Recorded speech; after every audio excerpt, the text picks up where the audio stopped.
Shane Van Gisbergen just went on record about the type of race car he absolutely cannot stand, and the timing of that admission is everything. Because this weekend at Watkins Glen, he's strapping into 3 completely different cars across 3 separate races. Those words are hanging over him now, and people are starting to wonder how all of this plays out. Here's the backstory. SVG didn't come up through the usual pipeline. He spent his early career throwing big, heavy machines through tight street circuits across Australia. A quiet, comfortable racing career was never on his radar. So when he recently opened up to Jeff Gluck in a candid conversation, what he said about race cars wasn't the polished answer you'd expect from most drivers. It was genuine, it was blunt, and it gave a real window into how his brain works behind the wheel. Before any of the NASCAR success, before the Chicago victory that made the American motorsport world stand up and take notice, SVG actually had an open door to A1 Grand Prix. For anyone unfamiliar, A1GP was a nation versus nation open wheel competition, essentially a launchpad for young drivers eyeing Formula One. Most guys in that position would have sprinted through that door. SVG walked right past it and chose Australian V8 supercars. The raw, physical side of racing mattered more to him than the prestige attached to open-wheel formulas. That same instinct still drives every opinion he has about the cars he drives today. He jumped into a debate that's followed motorsport for decades. How much should the driver's own ability actually influence what the car does? For SVG, there's no debate at all. He's clear. He wants a car that demands everything from the person holding the wheel. He wants to hunt for grip, throw the car around, and find time through pure feel rather than through what the engineers have handed him. He drew a hard line between 2 very different kinds of race cars. On one side, you've got cars where the driver simply manages whatever the setup gives them. No tools to improve it. No feel to exploit. You hit the ceiling, and that's where you stay. He calls those engineers cars, machines where the driver is essentially a passenger executing a predetermined script. On the other side, cars that reward instinct, that respond to input, that give back what you put in. That's the kind he's built for. That whole philosophy was forged in supercars. Those machines turned him into one of the most naturally gifted racers on the planet. His heel and toe technique inside a NASCAR cockpit already has people talking. Back in Australia, there was no tire management strategy, no data coddling. Drivers punished heavy cars over curbs on concrete streets with almost no margin between them and the wall. That's where SVG learned what racing actually is. He's even drawn a comparison between how NASCAR fans talk about the Gen 7 car and how Formula One fans moan about modern F1 machinery. Too sterile, too predictable. Not enough driver. But here's the twist. While veteran Cup drivers have spent 2 years griping about the next-gen car, SVG actually enjoys it. The things that frustrate everyone else are the exact things he finds interesting. The more speed you carry, the more downforce you generate, the more grip you can search for. To him, that's a playground, not a problem.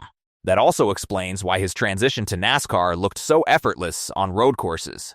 There's a real overlap in how the Gen 7 car and supercars communicate through the steering, the feedback, the balance, the way you load a corner. He felt it immediately.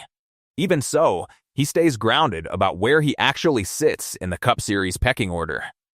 He uses Trackhouse teammate Ross Chastain as his personal measuring stick, a reference point to keep his own performance honest. Now, let's talk about what's actually happening this weekend at Watkins Glen, because it's a lot.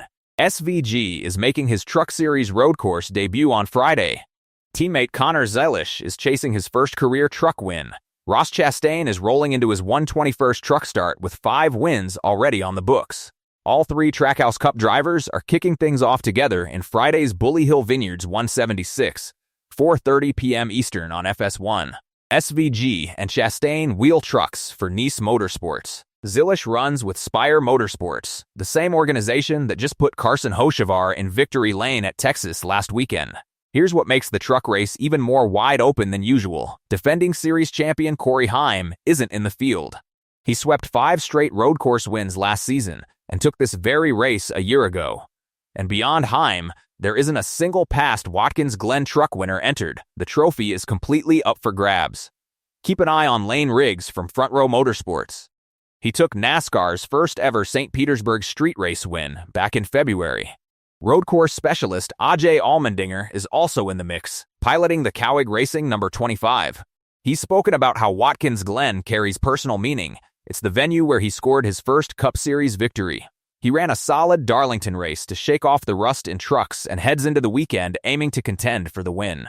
The field also features 3 women competing: Natalie Decker, Toni Bradinger, and Destiny Spurlock. Decker still holds the best finish ever recorded by a female driver in Truck Series history, a 5th-place run at Daytona back in 2020. Spurlock carries her own piece of history as the first black woman to start a race across any of NASCAR's top 3 national series. But SVG isn't smiling about everything this weekend. The safety setup at the Glen has him genuinely concerned.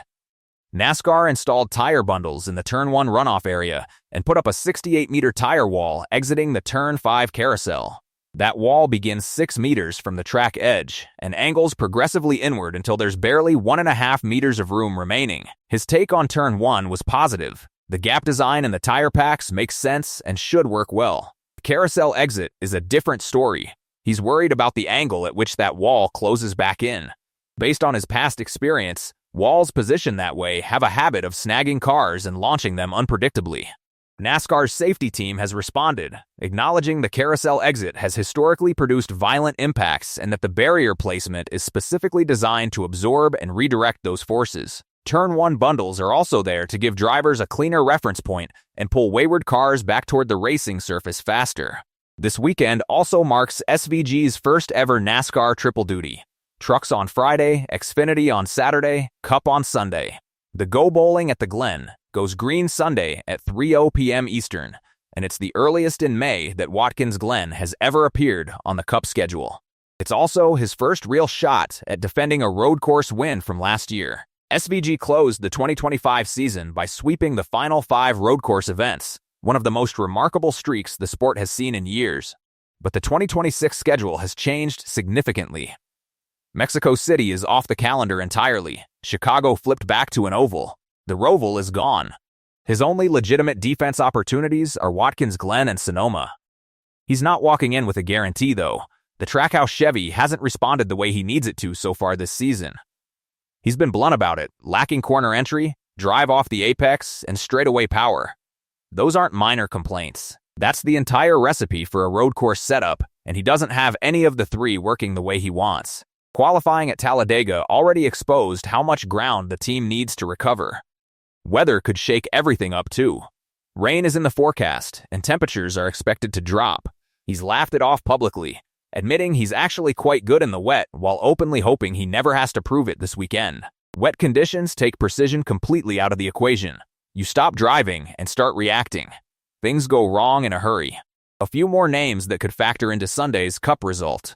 Kyle Larson owns back-to-back wins here from 2021 and 2022, but is now 35 races deep into a winless drought. William Byron wheels into his 300th career Cup start at a track where he's already been to victory lane. Christopher Bell has quietly built one of the most consistent road course Ursums in the current field. Top 5 finishes in 7 of the last 8 events. And historically, the starting grid tells a big story here. 7 of the last 8 Watkins Glen winners came from the first 2 rows.